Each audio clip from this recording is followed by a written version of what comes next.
All right, we are live. It's Monday, and we are back with Be Well with Bridget, my lovely friend over here with the beautiful red hair. And I'm Erin. And over the last course of 3 weeks, we've been working our way through the wheel of life, the circle of life that looks like a wheel. Circle of life. Yep. It still goes around. Yes, it does. Yeah, so the first week, if you haven't tuned in, all of the links are here. Episode 1, we kind of introduced the circle of life, we defined health, what that means for individuals, what it means for us as a whole, kind of as society, the absence of dis-ease, and as an individual, what it looks like for you in the season of life that you're in. The second week, we talked about physical activity, how it's important to do more than just go to the gym. Right. And lift weights, but it's also parking really far away. It's getting walks in on the weekend. It's getting in extra steps. You don't have to test your fitness every day, but there definitely should be some challenging loading going on the muscular system to help strengthen the bones and all that other good stuff. And then last week we talked about the financial investment into your health and what that might look like from a realistic perspective. So this week we're going to talk about home dinner. cooking. Home cooking. Yep. Home cooking. Oh All man, home cooking. in a society of fast food, Jesus save us. For real. So well, and busyness too. Like it's, right. So the world of fast food, especially in America, because we are choosing to be so busy, fast food often comes, with maybe the season of life that we're in, or maybe we're just choosing for that to be our resource when it comes to meals, because we don't choose to set aside the proper time to prepare for ourselves, or maybe we have a family, or what all that encompasses. So I know for you in particular, when you started to switch to more home cooked meals, it made a drastic impact on your health and your boys and your husband. Oh, and you feel better. Like we had to run through the supposed fast food this weekend just because it just happened, and it took so long. It wasn't so fast to go through. No, and it actually makes you not feel good afterwards. So it was much quicker, to come home. We came home. We were lucky enough to be able to come home in between 2 baseball games, and just quickly we made some sandwiches and we had some fruit, and it took less time to do that, to come home real quick, make some food and go, Right. So why would you say that? Why would you say that preparing home cooked meals is one of the components on the circle of life? So, because you know what's in it, because you know what you're making yourself, and you're able to portion sizes for yourself, going to a restaurant, going to fast food. I mean, can you tell me what's in the chicken nuggets in McDonald's? Yeah. Can you, versus making your own chicken nuggets at home in your air fryer, which is, what ingredients, if you're going to use breadcrumbs, if you're going to use, even yogurt covered chicken is actually quite crispy, like chicken nuggets type of thing. So I think it's just, what's going in there, what sugar content's in there, what fats are in there, and you have control over that. We know every time you go out to eat, the portion size, well, at this point in time, if you ask me, is triple. Like one plate could feed you 3 times. Sure. Honestly. Yeah. So and it's, I think the whole thing with, and you and I, we're both moms, and everybody's busy, and everybody, says I don't have time to meal prep. It doesn't have to be complicated. No, it doesn't, we can keep it simple. So I think that's the other component that we should probably bring up today is at least what I've learned cooking more at home. And my kids want to cook more at home ever since I started, doing so that. Great. So they're pretty dependent. They're pretty dependent on mom for cooking, but it helped them, become more independent with it, Yes. too, and make suggestions for home cooking of things that they would like Yes. to eat. Yep. So, And I think that's a great, I think that's a great way to delegate, as moms. Obviously we're coming from the mom's perspective where we have kids, Yep. and we have full-time jobs and whatnot. And so the thinking about how, to do one more thing and make an entire week of meal planning and meal prepping, but actually, sitting down with your family. Edison and I have done this on the occasion. It's not perfect, but I've tried to make it more of a practice recently. And I'll say to him, all right, pick out 3 nights. These are the nights that it's going to be, we'll be eating dinner at home. Right now, the season of life we're in, we're not home Tuesday and Thursday evening, so we take dinner with us to where we're going. But I'll allow him, I'll say, all right, these are the nights that we're at home. What do you think a good nutritious meal would be for us that we can make? What would you like to have on those nights? And he'll make suggestions like, hamburgers on the grill and cucumbers and French fries. Like, great, we'll do that on Monday. And so bringing them into that sometimes helps us to be more creative without having to put much thought into it. Right. And then our responsibility is just making sure we have those things on hand. Right. So I think delegating those tasks to kids who are willing and able actually takes a little bit of a load off of our plate mentally. So how have did you invite your boys into cooking meals with you, or did they just kind of like come alongside, be like, hey, can I help with this? I think they started seeing like how helping can help me, to be honest with you, which I was pleasantly surprised. And they're getting older, obviously. So, and it's actually the youngest one that's actually taken on more of a proactive approach of learning how to make himself sandwiches. He loves making like grilled sandwiches for himself. Yeah. So he'll do that. The middle one loves to make eggs and what have you. So, and I think everybody just working together, just taking little pieces of dinner is very helpful. That's so great. I love that. And I think too, not only are you teaching them, well, let me back up for a second, how you started to recognize that, or they started to recognize that them helping you actually helped them in the long run. I think that's super important, and inviting them in, or even noticing and like taking notice that they want to help or be involved in the food making process, whether it's breakfast, lunch, or dinner. You're also educating them and discipling them into meal preparation for themselves and for when they have families. So now it's not just about you and preparing dinner. There is the whole discipleship of, this is the food that we've been given, that, the Lord has prepared for us.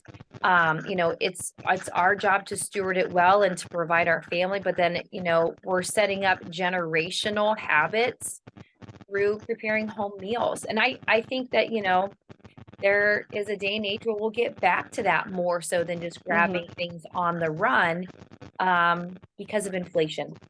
I mean, just to be quite honest, for sure. That's where we're headed, is more gardening and buying more local and making an effort to cook more, because it actually lasts a lot longer than one meal. So truth be told, Edison and I went out for ice cream last night, and of course everything was closed because it was Easter Sunday. And we went to go get ice cream, and our, last resort was McDonald's. So we went through McDonald's for a McFlurry, and one McFlurry is the same price as an entire tub of ice cream at the store, like a 1/4, 2/4. I don't know how big they are, but one tub. And so I'm like, dude, we could go, if the store was open, go get a whole tub of the ice cream that we both want, and it would last an entire week rather than just 5 minutes, So I do think that that's probably where we're headed, hopefully, as a society, is doing the due diligence of going out and buying food that will last a lot longer, because you can purchase more and you get more out of what you get at the grocery store than just going and buying one meal at a restaurant. And I've made a habit, like there's one meal that I'll make myself. Not everybody else eats it, which is fine. I have certain things that I like to eat during the week. I tend to be pretty plain during the week. just to stay on track with my plans for myself. Oh, it's so much So I'll easier when you just do the same thing. Right. Yeah. And then I try and switch it up every couple of weeks. So, so you don't get bored, but I'm not overthinking it either. But there's one recipe that it makes 2 weeks worth of food. I just freeze half of it, So 1 week I'll have it. That's my lunch for the whole week. And then I can either take it out for the next week or I'll save it for the week after that, Right. So that, and I think like figuring out what helps your home cooking move faster. We have air fryers now. We have I have a Ninja Foodie that has a pressure cooker. I mean, I can take make hard-boiled eggs in that in 3 minutes. So it's the cooling time that takes longer. So I think it's just thinking outside of the box, talking with whoever you are with to get their ideas. I think my kids I'm like, just give me the ideas for that week, just like you and Edison do. And I think it's so much better, and you feel so much better. Yep. Yeah. You really do. Yeah. And I think too, which ties into what we talked about last week, like the financial investment into our health, the cost savings of meal planning and cooking home cooked meals is significantly greater or significantly less than, going out to eat. I mean, I think we kind of touched last week, 10, I don't know, maybe 10 trips to Starbucks in a month at $5 a pop, $50 a month.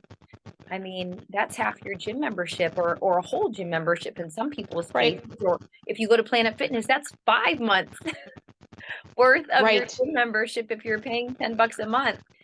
So, and I know you did a little experiment with that, didn't you? Figuring out the difference in costs between eating out and grocery shopping. Oh, I have that type of stuff, I think, memorized, like just that dinner that lunch I was telling you about. Yeah. So it uses like two pounds of beef, which right now is like $9 because I get the 93% lean. Yeah. And then you just throw in your veggies and whatnot. So it's probably, I don't know, $25, right, for the whole thing.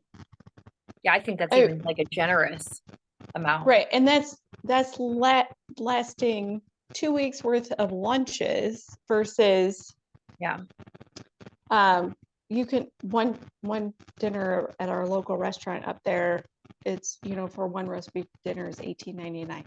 Yeah. For a dinner. But there was so there, and then how much, I think that was pizza that that was what you did.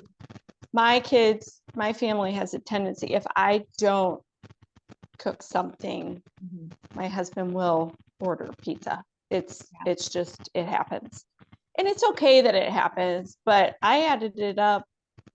It was hundreds of dollars just over a couple months, because to feed for one big boy and 3 growing boys, on top of that, it's always at least $75 at least.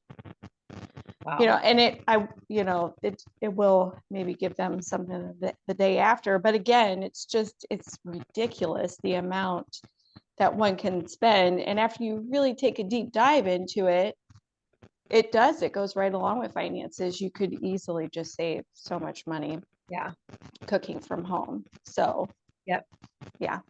So a So couple of main points that we've kind of highlighted here is that meal planning, preparing your meals at home is a much more nutrient dense way to feed your body and your family, because the ingredients that you're using, you're picking things out at the grocery store that are less highly processed, that maybe, if you do choose to go organic, there are hopefully less pesticides involved, or if you're picking things out of your own garden or you're buying locally, you're getting a much more high quality form of food that you're giving yourself and your body and your family.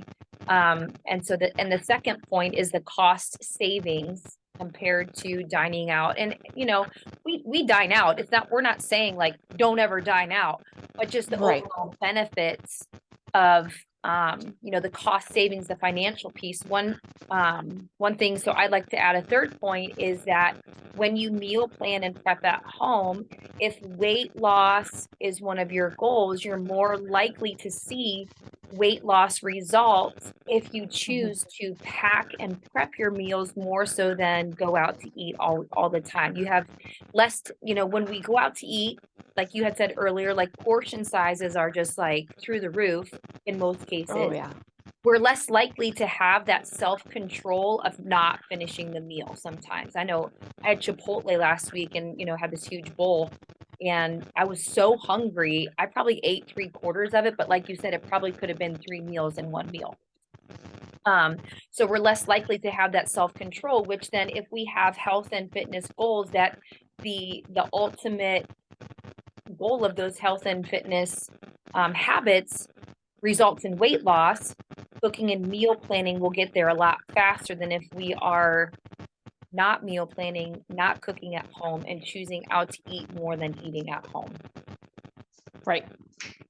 Right. So, and we could probably have a whole topic on that too. Maybe that's what we should do, because that to me goes all into the like emotional eating and how should you shop at the grocery store and those types of things. But I 100% agree with you. I like to go out to eat too, and it is hard to shut off and say, you know what, this is, I'm full.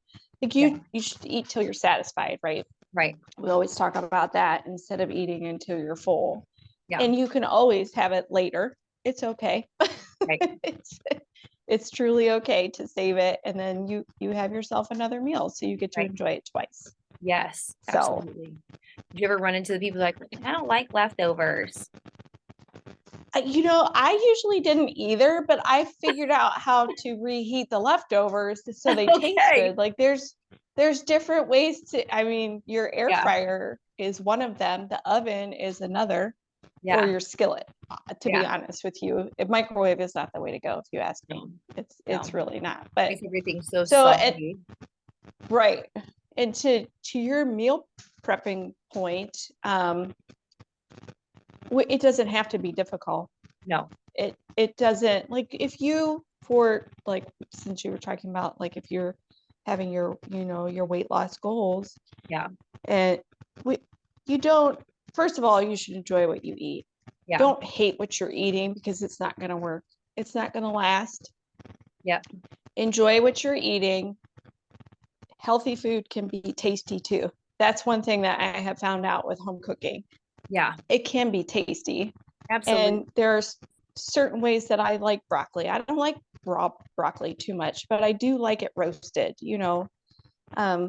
so there are ways that you can make things tasty. There's so many sites you can go to that eating, well, I think we both follow it on Instagram, Eating Healthy Today, I think it's called. Oh yeah. Yeah. They have awesome so many good recipes. Oh my gosh, so many good recipes. So many ways to make things taste good. And it's just fun to watch the videos, to be honest with you, if you ask me. So I don't think anybody should make it hard. Home cooking should not be hard. And if you're doing it for yourself and maybe your family's not eating the exact same thing, just make keep it simple. Pick your proteins, pick your carbs, and break them up over the week. Just don't have to make anything too difficult. Because I want to give our viewers a real practical tool here when it comes to grocery shopping and implementing the right foods. I'm going to pull up a graphic here, and let me see here if I can do this correctly. I did not create it. This is from Lori Christine King. Oh yeah, see that? Bigger. I want to make it bigger so you can see it better. She came up with this graphic that essentially, there we go. That's way better. So when you go to the grocery store, you have your protein, your fats, and your carbohydrates. And you can see how these circles intertwine. You have your protein and a fat. This would be your more fatty proteins, if you will, right? On the other side, you have your protein that also are carbohydrates or vice versa. and this is where you kind of see a little bit more of like the grain or the legume carbohydrates that are also have traces of protein in it. And then in the middle, you have your high fiber foods that are a little bit of everything. They're fats, they have some protein, and they have some carbs in it. And then down in that little tiny circle where you have the carb and the fat, I call that the sweet spot.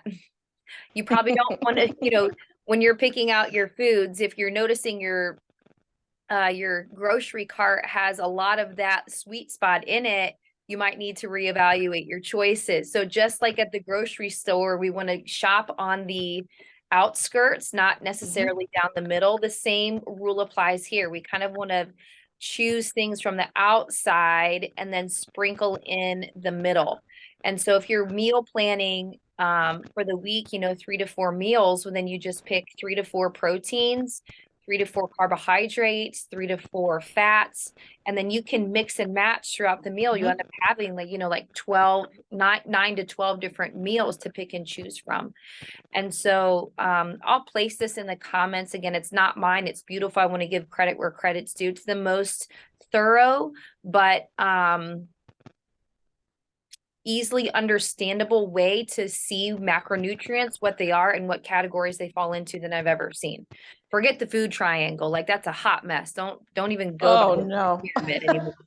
But I thought this was very, very practical. And I think the closer you get to the center of those circles, like with your fats and your carbs, you can see the more kind of like on your carbohydrates, the more refined it gets. So you have granolas, bagels, bread, honey, candy, apple, but on the outside you have all of the very nutrient dense carbohydrates that are high in fiber.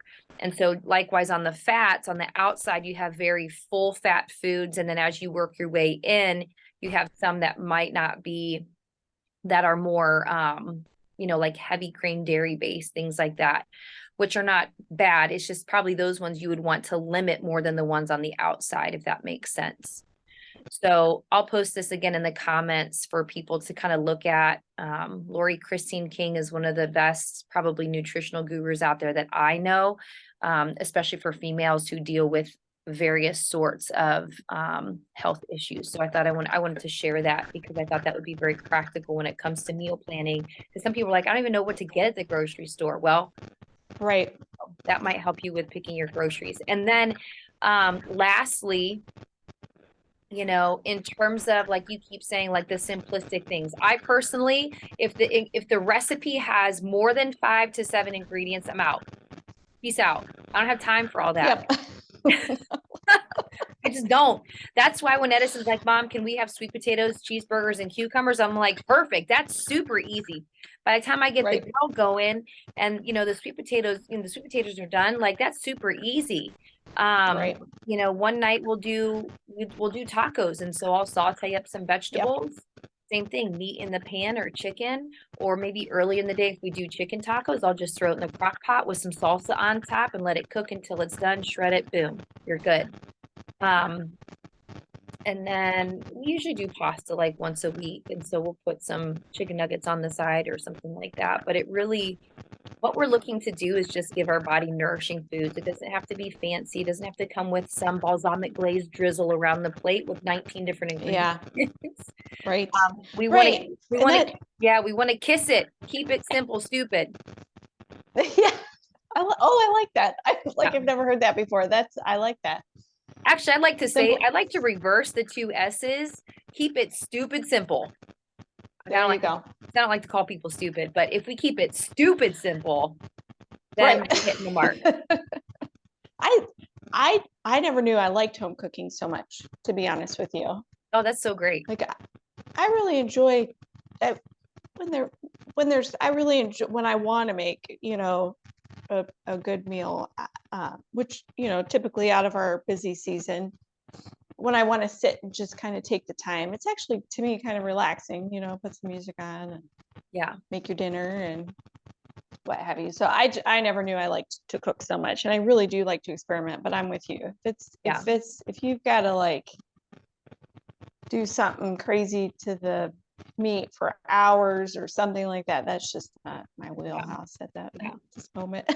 Yeah. So from like a practical application for people who are, they have very busy lives, then, just keeping it very simple out of the gate is the best way to at least get started on the routineness of, cooking your meals at home and preparing your meals. If during the week you don't have a ton of time, then you probably need to set aside some time on the weekends where you can meal prep at least all your protein, and then you can just pick and choose and mix and match all your vegetables and your carbohydrates to go alongside of it. So just to recap, home cooked meals, right, is far more nutrient dense and healthy for your bodies, especially if weight loss is your goal. Number two, it's far more financially to your advantage to meal prep, to go to the grocery store, especially in a day and age where inflation just seems to skyrocket week after week.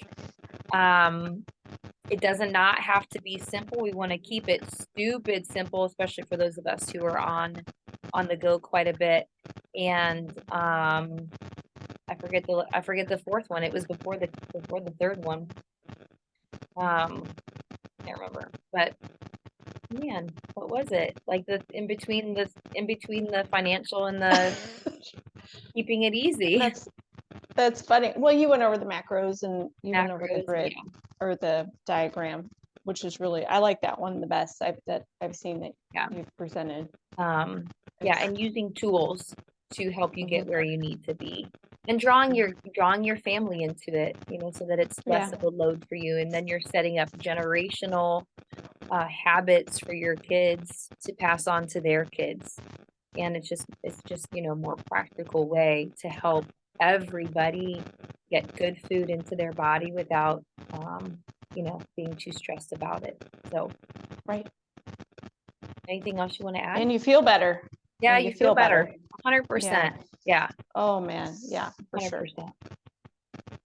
So I think that's all we have, right? Home cook. We could really deep dive on the topic of eating out, emotional eating, and all that stuff, but we'll probably save that for another time. One day. Yeah, that's a whole that I love that topic, but that. Yeah. So So that's all we have for today. Next week, what are we talking about, Bridget? Let's go with joy, because joy is important. Oh man, we need some joy in this world. We need some joy. Sure do. I actually saw something on that today. It was I'll have to try and find it, but I'll just share it with you. But it was good. Nobody can take away your joy. No. So that'll be good. I think there's probably also false joy out there where we think we're happy, but we're really not deep down inside. Right. So, well, that's going to be a deep dive. Y'all better prepare your hearts for next week. I might end up preaching a little bit. Just hold tight, though. Well, joy and spirituality might end up going into each other the next time. They do, because it's a fruit of the spirit. Yeah. Love, joy. It's the second fruit of the spirit. First being love, joy, which are all found in 1 Corinthians. So anyway, all right. Well, thanks for chatting about home cooked meals, how it's impacted you and your family. And I look forward to hearing about joy and how fun it is to cook at home, right? Make that part of your joy. Yes, absolutely. All right. Well, thank you guys for joining us. We look forward to seeing you next week. Hope this was helpful. Leave us a comment, hit subscribe, share with your friends. See ya. Bye.